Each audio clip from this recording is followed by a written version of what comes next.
Öğretip үйрөттүңүз, сөздөрдү мыңга бөлүп, талпынтып сүйлөттүңүз.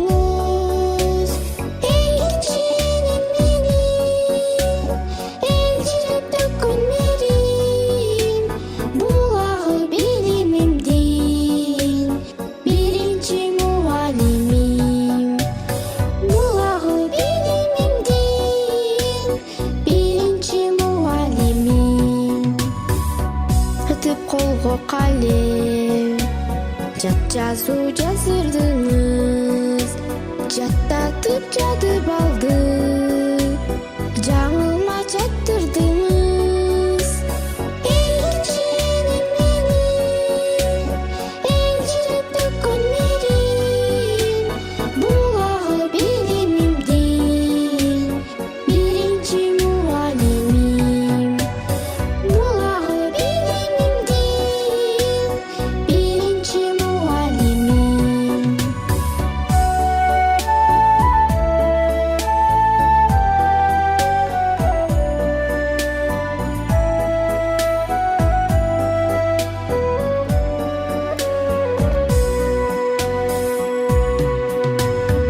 Башында бизге берген, ба жеткиз